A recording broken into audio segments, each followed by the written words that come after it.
नमस्कार दोस्तों, यूं ही चलते चलते में आप सभी का बहुत बहुत स्वागत है। एक छोटा सा बच्चा 6 से 12 साल का जब बोर हो जाता है ना, और बच्चा करे भी क्या, पूरे टाइम वही पढ़ाई का बोझ। तो बच्चा जब बोलता है ना कि mama I am getting bored, can I see Netflix some movie, can I open my tab, तो मम्मा लोगों को भी समझ में नहीं आता है कि क्या कैसे इस बच्चे को बिज़ी करें। और बच्चे को बिज़ी करना, इस उम्र के बच्चे को बिज़ी करना is not a simple task. Meaningfully busy करना, क्योंकि ये बच्चे की एक ऐसी स्टेज है जहाँ बच्चे का डेवलपमेंट होना बहुत ज़रूरी है। And mental development, emotional development, जितनी स्किल्स होती हैं उसके अंदर, वो सारी पूरी तरह से डेवलप होनी चाहिए। फॉर्मल एजुकेशन के साथ इनफॉर्मल और नॉन फॉर्मल एजुकेशन साथ ही चलती हैं। तो आइए दोस्तों, इस बारे में क्विकली आपसे बात करें कि अगर आपका बच्चा टीन में नहीं गया है, 12 साल से छोटा है और 5 से 12 साल का बच्चा है, तो किस तरीके से आप उसको बिज़ी रख सकते हैं, और ज़रूर बच्चे को बिज़ी रखना चाहिए। सबसे पहले आर्ट एंड क्राफ्ट। अगर आपका बच्चा बोर हो रहा है तो आप उसको उसकी एज एप्रोप्रिएट स्टफ़ दे दीजिए। जिस उम्र का बच्चा है उसको आर्ट एंड क्राफ्ट का सामान ला के घर पे भर दीजिए। आर्ट एंड क्राफ्ट का मतलब होता है कि it can be painting related, clay, modelling और paper craft, bead work, embroidery, anything. बच्चे का जहाँ भी इंटरेस्ट दिख रहा हो, और नहीं दिख रहा है तो इंटरेस्ट पैदा करिए। तो आप देखिएगा, इससे बच्चे की मोटर स्किल डेवलप होती है। मोटर स्किल मीन्स उसका हाथ से काम और माइंड, इसका जो कोऑर्डिनेशन है, ये बच्चे का डेवलप होता है। तो ज़रूर इस पे आप काम करिएगा।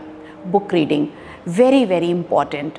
दोस्तों, ये जो बुक रीडिंग है एक तरीके से वैनिश हो रही है। इसका ज़्यादातर जो कंप्यूटर ने, टैब, मोबाइल ने इसकी जगह ले ली है। हमें वापस इसको लाना होगा। ये बहुत ही ज़रूरी है, बुक रीडिंग की आदत डालना।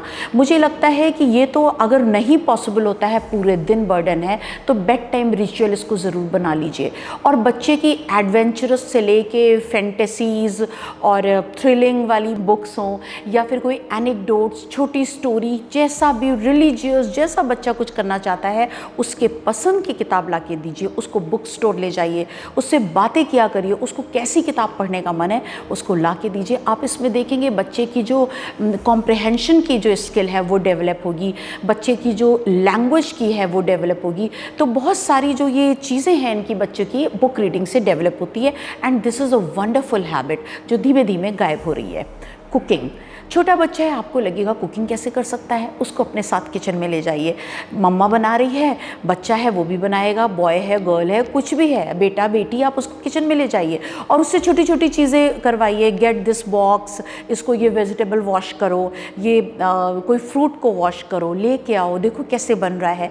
तो जब बच्चा छोटी छोटी चीज़ों में हेल्प करेगा ना, तो इससे उसकी सेल्फ हेल्प करने की स्किल डेवलप होगी और एक तरीके से उसका इंटरेस्ट पैदा होगा। Cooking is wonderful hobby. जब आप कुकिंग करते हैं ना, तो आप स्ट्रेस भी नहीं आपको होता। ये चीज़ें बड़े चल के बहुत काम आती है। धीमे धीमे आप देख रहे हैं कि टीनेजर या जो आजकल का यूथ है वो कुकिंग से बिल्कुल दूर जा रहा है, और ज़्यादातर इसका फ़ायदा क्या हो रहा है, बाहर के जो फास्ट फूड या दूसरी तरीके के खाने पे ध्यान दे रहे हैं। वहाँ भी फ़ायदा होगा, बच्चे की स्किल भी डेवलप होगी, और जो फंसी बच्चे होते हैं ना, जो खाने में फंस क्रिएट करते हैं, उससे भी आप फ्री हो जाएंगे। फ्री प्ले, अगर बच्चा बोर हो रहा है तो उसको फ्री प्ले, यानी कि कोई शेड्यूल्ड प्ले नहीं है कि आप खेलना, बच्चा बोर हो रहा है उसको इंगेज कर लीजिए। कैसे करेंगे इंगेज, उससे कह दीजिए, उसको काउंटिंग दे दीजिए, मनी के जो कॉइन्स होते हैं उसके आगे रख दीजिए, चलो तुम फटाफट गिन के बताओ कितने कॉइन्स हैं। आप कॉइन्स को मिक्स कर दीजिए, 1 रुपये के, 2 रुपये के, 5 रुपये के, 10 रुपये के। तो बच्चे की एक जो है ना फोकस होगा कि 5 अलग करना है, 10 अलग करना है, उसकी स्किल मेंटली वो साउंड होगा। उसके साथ साथ अगर नहीं, उसको नेल पेंट दे दीजिए, कोई बेटी है कोई, उसको नेल पे लगाओ, तुमने साइड पे नहीं जाना चाहिए, बीच में लगाओ। यहाँ पर भी बच्चा फोकस करेगा, इमेजिन करेगा, ट्राई करेगा। इस तरीके से पेपर कटिंग, ढेर सारे पेपर रख दो, बराबर पे पेपर काटने हैं। ये फ्री प्ले में आ जाते हैं कि आपने कोई शेड्यूल नहीं करा है, जैसा समय आया आपने बच्चे को दे दिया। या फिर उसको बोल दीजिए तुम फ्री बैठो, कुछ इमेजिन करो, कोई स्टोरी डेवलप करो।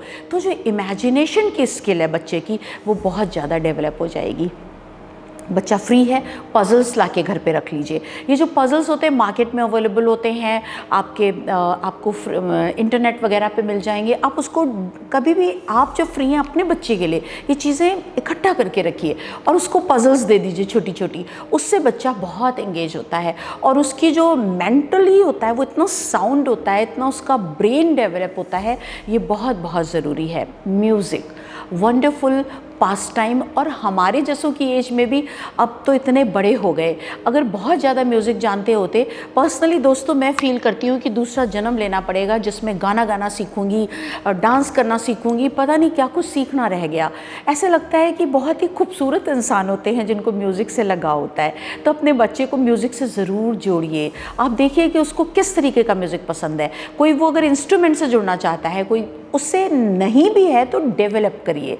और इसके साथ साथ लास्ट में बताना चाहूँगी, बच्चे को बिज़ी करने के लिए उसको एक्सप्लोर करिए, एक्सपेरिमेंट करने को दे दीजिए। कोई भी छोटे छोटे घर के एक्सपेरिमेंट बना लीजिए, आप डेवलप करिए कि तुम इसमें ये चीज़ मिक्स करोगे क्या होगा। अगर आप उसकी बच्चे की ये वाली हैबिट डेवलप हो गई तो हो सकता है एक बहुत बड़ा एक साइंटिस्ट बन जाए, हो सकता है उसके अंदर एक बहुत साइंटिफिक ब्रेन हो जिसको हम एक अपॉर्चुनिटी दे रहे हों और हमारा आपका बच्चा इस तरीके से कोई आइंस्टाइन जैसा या कोई बहुत बड़ा साइंटिस्ट बन सकता है। तो दोस्तों ये कुछ बातें थी जो मैं आपसे शेयर करना चाहती थी, जो आप अपने बच्चे को मीनिंगफुली बिजी कर सकते हैं। और इसके लिए छोटा सा होमवर्क आपको करना है, बच्चा भी खुश हो गया और बच्चा इंगेज हो गया तो माएँ भी खुश हो जाएंगी। तो मुझे लगता है आपको ये अच्छा लगा होगा वीडियो, और अगर आपको ये अच्छा लगा है तो मुझे कमेंट लिख के ज़रूर भेजिएगा और इस वीडियो को लाइक भी करिएगा, शेयर भी करिएगा। हम आपसे फिर मिलेंगे किसी और विषय पर बहुत जल्दी, यूं ही चलते चलते। Thank you.